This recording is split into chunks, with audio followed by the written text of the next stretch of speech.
Ο Λαμίας συμμετέχει στις τριήμερες εορταστικές εκδηλώσεις για τα 80 χρόνια του Γοργοποτάμου. Οι μαθητές και οι μαθήτριες, οι καθηγητές και οι καθηγήτριες θα σας πούνε από τη δική τους τη μεριά, μέσα σε 60 λεπτά, αυτό το αφιέρωμα. Καλή σας ακρόαση. Οι άνδρες που ανήκουν στις ομάδες της αντίστασης πολέμησαν με μανία εναντίον του ναζισμού, ο οποίος είχε τη μορφή άρνησης των αρχών πάνω στις οποίες στηριζόταν ο δυτικός πολιτισμός. Υπήρξε ένα από τα πιο πρωτότυπα φαινόμενα του Δευτέρου Παγκοσμίου Πολέμου και βοήθησε τα μέγιστα των αγώνων των συμμάχων. Η ελληνική εθνική αντίσταση προσέφερε παράμειγμα δείγματα φιλοπατρίας και ηρωισμού και βοήθησε πολύ στην τελική νίκη, αναγκάζοντας τους Γερμανούς να διατηρούν πολλές δυνάμεις στην Ελλάδα, ενώ θα μπορούσαν να τις χρησιμοποιήσουν αλλού.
Ο Θανάσης Κλάρας, με βάση τη Λαμία, έκανε συνεχώς εξερευνητικές και προπαρασκευαστικές εξορμήσεις στη γύρω περιοχή και ιδιαίτερα στη Σπερχιάδα και τον Δομοκό, με σκοπό την ίδρυση αντάρτικων ομάδων του Ελλάς. Τα πρώτα ένοπλα τμήματά του, με την ονομασία Ελλάς, υπό τον Άρη Βελουχιώτη, Θανάσης Κλάρας, γεωπόνος από τη Λαμία, ξεκινώντας από την καλύβα του Στεφανή έξω από τη Σπερχιάδα της Δυτικής Φθιώτιδας στις 22 Μαΐου 1942, κινούμενα προς την ορεινή Ευρυτανία, εμφανίζονται στις 7 Ιουνίου 1942 στο χωριό Δομνίτσα, σκορπώντας τον ενθουσιασμό στους απλούς ανθρώπους της ελληνικής υπαίθρου.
που νόμιζε κανείς ότι ξεκυλιαζόταν το βουνό. Και παντού, γύρω στα φαράγγια και στον κάμπο, κυλούσε ένας υποχθόνιος σεισμικός χαλασμός. Κομμάτια όμως από τα χαλάσματα της γέφυρας ακούστηκαν να πέφτουν. Τότε, ο τόπος ταρακουνήθηκε από έναν καινούριο σεισμό, ύστερα από πανωτά συνθηματικά σφυρίγματα που έφτασαν από τη γέφυρα. Η τεράστια λάμψη φώτισε ολόγερα τις πλαγιές και η βροντή, πιο δυνατή, πιο ρωμαλαία, πιο θριαμβευτική από την πρώτη, όρμησε και κάλυψε κάμπους και βουνά ολόγυρα. Κάναμε να ανασηκωθούμε, αλλά φτάνανε πάνω μας κομμάτια σίδερα σφυρίζοντας, πήγονταν στο χώμα γύρω μας με κούφια φωνική ορμή. «Φυλαχτείτε! Φυλαχτείτε!» ακούγονταν ανάστατες φωνές. Έπαψε η βροχή αυτή και ανασηκωθήκαμε. Όμως, ο άγριος χαλασμός εξακολουθούσε. Όλα τα φαράγγια μούγκριζαν και ορμούσαν από παντού οι βρυχιδμοί. Σμίγανε μέσα στον κάμπο σε ένα φιαλτικό ανακύλισμα. Χτυπούσαν στην αντικρινή βουνοσειρά της Ιλωμίας. Έρχονταν πάλι πίσω. Αναρρώχαν τη δική μας πλαγιά και τους ξανά στέλναν απέναντι.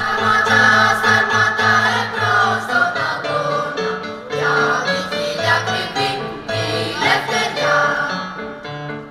Σαν να ζωντανεύσε τα Ανατολική, τα βράτσα σίδερο φλόγα ψυχή, τους βάζουνε ντροπή ξενηλίκη. Στην εκδικήτρα μας άδει κι ορμή, τους βάζουνε ντροπή ξενηλίκη. Στην εκδικήτρα μας άδει κι ορμή. Ο Γορκοπόταμος στην Αλαμάνα στέλνει περήφανο χαιρετισμό. Νέας Ανάστασης χτυπάει καμπάνα, μείναν τα όπλα μας όλοι τρομώ. Νέας Ανάστασης χτυπάει καμπάνα, μείναν τα όπλα μας όλοι τρομώ. Ο ήλιος σκοτεινιάζει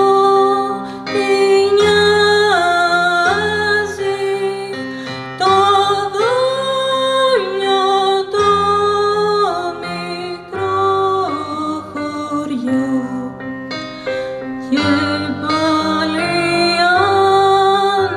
αναριάζει το δόλιο το μικρό χωριό και πάλι αναριάζει. Λαμποκοπούν χρυσά σπαθιά, πέφτουν τουφλέτια νάρια. Ο Άρης κάνει πόλεμο, μ' ανάρτες παλικάρια.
Η Ηλέκτρα Αποστόλου με την παράνομη οργάνωσή της Μπουμπουλίνα είχε αναλάβει το έργο της κατασκόπευσης των στρατευμάτων κατοχής με κέντρο το μοναστήρι του Αγίου Ιεροθέου Μεγάρου. Συνελήφθη για δεύτερη φορά στις 11 Ιουλίου του 1944 με τα 5 παιδιά της και αφού βασανίστηκε φρικτά στη Μέρνη, του φεκίστηκε στο Χαϊδάρι. Η Ηρώ Κωνσταντοπούλου από τα ιδρυτικά μέλη της ΕΠΟΝ κατάφερε να δραπετεύσει το 1942 από το Τμήμα Μεταγωγών της Αθήνας και άρχισε πάλι την παράνομη δράση. Όμως εγώ δεν παραδέχθηκα την ήττα. Έβλεπα τώρα πόσα κρυμμένα τη μαλφή έπρεπε να σώσω. Πόσες φωλιές νερού να συντηρήσω μέσα στις φλόγες. Μιλάτε! Δείχνετε πληγές αλόφρονες στους δρόμους. Το πανικό που στραγγαλίζει στην καρδιά σας, σαν σημαία καρφώσατε σε εξώσθες. Με σπουδή φορτώσατε το εμπόρευμα. Πρόγνωσή σας ασφαλής. Θα πέσει η πόλη. Εκεί, προσεκτικά, σε μια γωνιά, μαζεύομαι τάξη. Φράζομαι σύνη στο τελευταίο μου φυλάκιο. Κρεμώ κομμένα χέρια στους τοίχους. Στολίζω με τα κομμένα κρανία τα παράθυρα. Πλέκω με κομμένα μαλλιά το δίχτυ μου και περιμένω. Όρθιος. Και μόνο σαν και πρώτα, περιμένω.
Καλή πολέμου